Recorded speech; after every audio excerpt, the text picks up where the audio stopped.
go. And of course, when we come into Blender, remember, you can always start a new scene. You can go to your recent files. You'll actually see the room is right there in my recent files. But remember, you can always open to go find it. I'm just going to use recent files, though, because it's right there. And this is the room we left off with, right? We kind of made this arch shape and then extruded out to make the rest of it. So what I actually want to do is, one, I do kind of always like to have a little more polygons on the mesh, right? That way if we want to do smaller details, we can. Generally, in some software, like particularly when you use Maya, sometimes the Booleans can be a little unstable if you're not Boolean into a couple of polygons. So one of the things we can actually do before we even do the Boolean is just maybe add a little more geometry to this, right? And one of the ways we can do that is to subdivide our mesh, and particularly our kind of walls and door areas if we wanted to. Although it really could be the whole thing, right? Select all. Remember, select all, select menu, select all, Control A. If you right-click, right, because we're in face mode, right? 3 for face selection. Remember, that is edit mode, right? Object mode, edit mode, but since we're using industry compatible, 3 for face selection, right? And then, of course, we can select all the faces. Control A is the quick key for that. If I right-click, you will notice it brings up a face context menu, right? And you'll see right below that face context menu option is something called Subdivide. Remember, Subdivide is basically taking each quad, and it's going to divide it into 4 smaller quads. So by subdividing, you notice how I've added more geometry to this mesh without changing the shape, right? Without changing the shape. Now, if you really, really wanted to, you could always just subdivide specific polygons, right? If I don't want to really subdivide those, I don't have to. I could easily just go in here and, select faces here. One of the easiest ways to select faces is the face loop, right? 3 for face mode. Here's the thing. Double left click will actually select the face loop. So if I was to double click on a face close to an edge, so you see how I want to select the face loop this direction? If I double click close to this edge, you see how it selects a face loop? If I was to double click close to this edge, it selects a face loop that way. So believe it or not, double left click, just like on edge loops, will select the face loop. You just want to be close to an edge in the direction you want it to kind of go, right? So you see the edges are kind of the edge closest here is basically parallel with this. Just like this edge is parallel with that. So once you understand that, if you click closer to an edge to give it a bias for its direction to go, your double left click will select face loops, which is awesome. And that makes it really easy to just select kind of all the walls and the doors, right? If I wanted to, of course, I could select the floor, but I think the walls would be fine. Right-click, right, and you can subdivide. So remember, you don't actually have to rely just on subdividing the whole thing, right? You can just subdivide specific stuff if you wanted to, right? This is some triangles and some n-gons, and that's okay, right? It's a flat building, right? Remember, n-gons can't really get into too much trouble when they're flat and they don't animate, right? Usually we prefer quads. Most of the modeling you're going to do is with quads, particularly building a character creature. It should be all quads, right? Maybe 1 or 2 triangles here and there on a character, particularly if it's smaller, is not a big deal, but quads. Car, spaceship, things with hard surface stuff, lots of curvature, quads. Remember, n-gons can be quite chaotic, right? So with an n-gon, you have to put it in a position where it can't get into too much trouble, right? Can't get into too much trouble. So, green check also. Green check also when you can. Yeah. All right. So keep in mind, right, that we don't want to use n-gons a lot, but basically, if we can put it in a situation where it can't cause any trouble, right, like on a building, on a flat surface that doesn't animate, that does tend to be an area that's acceptable for that. Technically, you could always select those faces, and if you right-click again, right, that face context menu, you're seeing it more, you can actually triangulate a mesh, right? So if you really, really, really don't want n-gons at all, you can go in and triangulate the whole mesh, or you could triangulate the faces that are n-gons, right? For us, we're just going to kind of, apply some subdivisions in certain places. But I just want to make sure, right-click in face mode, you know that you could subdivide, but you can also triangulate, right? Remember, subdivide basically just takes what you have selected, divides it in 4 smaller quads. It will often kind of create triangles at the edges here. It will not leave n-gons. And that's fine, right? That's fine for us. And you can triangulate, right? And I just wanted to kind of make sure to expose you to those kind of ideas, right? But this just gives us a little more geometry to work with. It gives our Booleans more polygons to kind of Boolean into, and I find, even though Blender's Booleans are quite good and pretty stable, that it never hurts, right? It never hurts to aid a little bit. Booleans can be a little bit finicky and unpredictable sometimes. All right, so I did kind of want to explore that a little bit there. So in this case, I'm maybe going to do a quick file save as, and just call this Blender Room 2, right? That way I've got a version 2 further along. There we go. Remember, you can save as, and you can save multiple versions of a file, right? That way you can create variations if you need to. You don't have all your eggs in one basket, right? If you can back these up on flash drives, that's great too, right? That way if somehow one gets lost or corrupted, you've got backups elsewhere. So now what I want to do is I basically want to create Booleans, right? I want to do some Booleans. So I'm going to go to 4 for object mode. But it's nice. We get to see a little bit about the subdivide, a little bit about face loop selection, which is great and awesome. We just haven't really discussed it too much yet. And even triangulation, right? And a little more of that right-click stuff, right? So just kind of reinforcing some of the newer stuff we've been talking about, as well as adding a little bit of new stuff. So, of course, I go to object mode, right, 4. And we're going to see plenty of review lecture on this stuff, of course, as well. And I can go to add, mesh, and I'm going to add a cylinder again, right? I'm going to add a cylinder again, just like I did before. So add, mesh, cylinder. Now, by default, you'll see it's right here in the center. And you will see that in the bottom left corner is that add cylinder. You can open it up. If you want to have less vertices, less sides, that's good. You could do that. In this case, because I'm going to use half of this, I probably still want a high number, right? Because I'm only going to use half of it, so 16 faces still gives us something to look pretty rounded. Also, keep in mind that you really want to use a number that's even, that divides by 2 into another even number. 32 or 28. 30 won't cut it. 30 divided by 2 is 15. You'll notice you can't exactly put an edge right down the center to delete it in half. It'll kind of be a little bit off. So you really want 32 or 28, because 32 divided by 2 is 16. That's another even number. 28 divided by 2 is 14. That's another even number. 30 divided by 2 is 15. That's an odd number. So little things like this are just good to think about, right? Pretty straightforward arithmetic, nothing complicated, but the default is actually 32 anyways, so you really don't have to sweat it, but I want to explain it. I want to talk about it. Now, in this case, I technically could rotate right here, right, to 90 degrees, but that will do it to the object, and I'd rather do it to the faces. That way we don't have to worry about, like, apply transform stuff. So I'm going to hit 3 for face mode. Right? Remember, 3 is our quick key for face mode. It's up on the whiteboard, right? But remember, we have our edit and object modes here, and there are buttons for those modes. I'm going to hit W for move to move this out, because we want it out here anyways. And you see how it keeps that center on the center of the world while moving the faces. I can then, of course, hit E for rotate. Remember, W is move, E is rotate, but they are right here. And I'm going to rotate on the green axis a bit here. So I'm going to rotate this a bit. Now, that rotate tool's still on, and you'll now see that I've rotated this a bit, that the rotate is available here, right? That bottom left corner. We've talked about this a bunch. That's where we can get our extra options for our currently active tool, right? It's a small little kind of button with the name of the tool in the bottom left corner. Rotate. So I click on that to open it.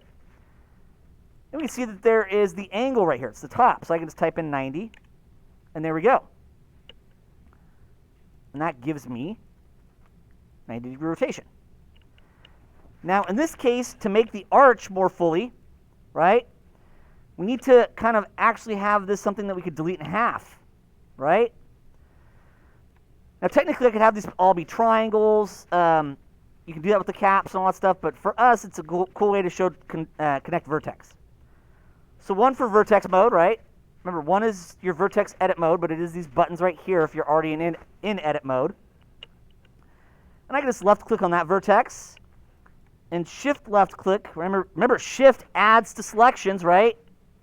Shift adds to selections. And I could, of course, right click. And that gives us connect vertex pairs, right? You notice how we're seeing this right click a lot more. When you right click, it brings up this menu, and it's based off of the selection type you're in. If it's vertices, it gives you tools, most of your tools, not all of them, but a lot of them, majority of them, that you can use on vertices. Just like edge and face mode do that, and curve mode, right? Connect vertex pairs makes an edge between those vertices. So I can just go to the other side and left click on that vertex. And shift left click on that one. I think that's the right one. No, it's actually one up.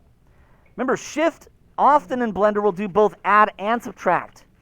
I think with the circle select, though, control does the deselect. So it's kind of, most of the time it's shift does both add and subtract, but occasionally, particularly with circle select, control will do the deselect. So it's usually going to be either shift all the way for add and subtract or shift and control. And then, of course, I could right click, connect vertex pairs. And then it's really just a question of deleting the faces. Now, if I go to 3 for face mode, you will notice by default, if I left click drag, it only selects what it directly sees. There is way up here, though. It's kind of right by these balls, right, the spheres. And it looks like 2 boxes that are kind of transparent. If you hold your cursor over it for a minute, it says X-ray. That turns on X-ray shade, where you can kind of see through the mesh. When that's on, if you just left-click drag that box, you see how it can grab everything it sees? There is a quick key for that, though, Alt-X. Alt-X. So you can, of course, select everything that way. However, if you can't remember where X-ray's at, you can always just, left-click, shift left-click, delete those, right? Delete. Brings up the delete options, faces. And then with those faces gone, it'll be a lot easier to just, remember, Q is your default box select.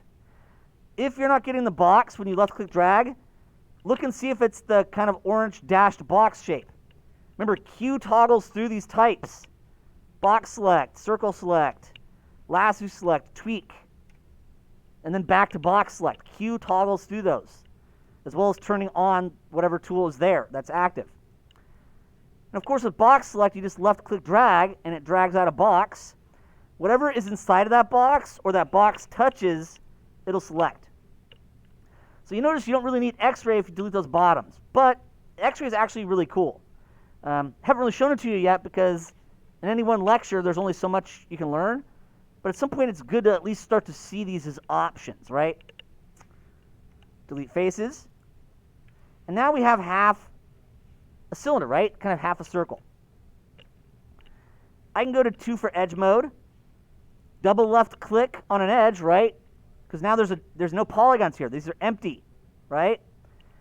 Because of that, being a hole right here, these are border edges. And if you double left click on an edge, it selects an edge loop. Right click. Once again, we're seeing this right click a lot more now. Right click brings up tools that you can use, right? The things you don't have quick keys for, right? And you see one of them is new face from edges. New face from edges. And that makes a polygon. I can go to 3 for face mode, right? And it automatically converts it. Blender's really good about that. And then, of course, I can extrude. Control E is the default quick key. I can pull this down on the yellow plus handle. Hit W to move if I just want to move it down no more. And now we have an arch. Now this is its own object, right? So we can, do select all or Control A. And I can, of course, move this up into position so that it intersects the room. Right? See how it's intersecting the room? If think what I'm going to do today is I'm actually just going to kind of show you the Booleans on one side, and that way we can maybe do one more video next week to Boolean the other stuff, right? In this case, though, I do want some copies of this, right? So I'm going to hit Control-D, or that's duplicate, the quickie for duplicate. Left click to make it right on top, but remember that's mesh duplicate, Control-D. I'll do it one more time, though. If you can hit Control-D and you start moving, it moves it away from the center. That's not really what I wanted. So usually if I do Control-D, I'll just left click right there so it makes it right on top. I can then kind of move this over here. Now remember, if you want to have snap to grid on, remember it's that magnet up here. The options for it right here are absolute snap grid, and you see how we can actually snap that right to the center? That one's not exactly there, so that might be one of those things where maybe I'll select this. Remember, select linked, right? Select linked. It's right here. I've set it to spacebar because I like that better, but it's actually the right bracket key. And you notice how it selects just these polygons, even though these are all one object? And I can easily just snap those to that grid unit. So see how select linked is a great way to kind of select just polygons that are directly connected to each other? And of course, Control-D for duplicate. Oh, let's do this one more time. Control-D for duplicate. Oh, maybe turn my snap off for the moment. Control-D, left click to duplicate around the top. There are ways to use array for this stuff as well, but I don't really want to add that to what you have to think about for right now. Plus, this gives us some great practice with snap to grid, as well as duplicating, right? Remember that magnet is your snap tools, and the one right next to it gives you which snapping you're going to do. Increment with absolute grid snap snaps to the grid units. So kind of neat that we can actually do this and build this up. Like I said, I think what I'm going to do is I'm actually going to go to 4 for object mode, and I'm just going to duplicate this. Now here's the thing, if you right-click on the actual object here, you'll see there is copy and paste. Control-C, Control-V. What I could do is I could paste, so that I actually have 2 sets of this. Right? So I can take one of these sets, go to 3 for face mode, Control-A, select all, and I can move these over here. Now, I don't have to snap align those because the shape we're going to cut out is going to work pretty well for us already. But if we wanted to, right, snap to grid. I go back to this object, 3 for face mode, Control-A to select all. Right, remember, select all. Let me use snap to grid to get a little more precise alignment. So like I said, I'm actually going to kind of not do all the Booleans today. I figure we'll maybe do one more video. That way I can just show you how to do this all again in another video, right? But we did get to see snap to grid some more. We're starting to get to see select linked more. What I want to do is I'm going to go to 4 for object mode again. And what I'm going to do is I'm going to select the room. I'm going to save this really quick. We have blue wrench on. I'm going to go to add modifier. And you see in the modifiers is something called Boolean. And there's like a bool tool add-on you can turn on. But this Boolean allows it to be a modifier so you can adjust it and then eventually apply it. But I'm going to add a Boolean. And you see now there's a modifier here. And what you need to do is you need to actually tell it what kind of Boolean to do. But also you need to tell it the other object that you can use as a Boolean. So what I can do is I can click on the object menu and I could pick cylinder 1, right? Now it does turn the backface culling off, where it kind of flips it, right? But you'll see what it does is it'll technically cut this shape out of here, right? And if you turn the visibility off for it, you can actually see what's going on, right? So if you go to the eyeball up here, you see there's our Boolean. Now in this case, difference is kind of subtracting in, I could always switch to union so it subtracts outward. We're going to eventually flip these polygons, though. But you'll notice you can see the full effect when you turn the actual other object off. And then when you want it to be truly done, right, you can just go to this little V right here. I've got apply all as the add-on turned on, but remember, there actually is right here a little V in the modifier apply, and that makes it for real.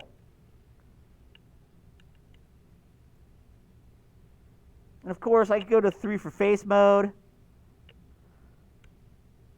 select all faces, mesh normals, flip again because backface culling is on. And now you'll see that we have arched windows. Big n-gons, but arched windows that are subtracted out of the shape. Like I said, I'm going to do the other side of the windows and the doors next week. I feel like having another day of new lecture on this, as well as a second video, is great. So we'll actually do this again next week. But now you start to understand what the Boolean does and how we can use this to make an even more dynamic room. Like I said, we'll come back, though, and kind of take the opportunity to do that next week as well. All right, so I think that'll be a great place to stop for today. All right.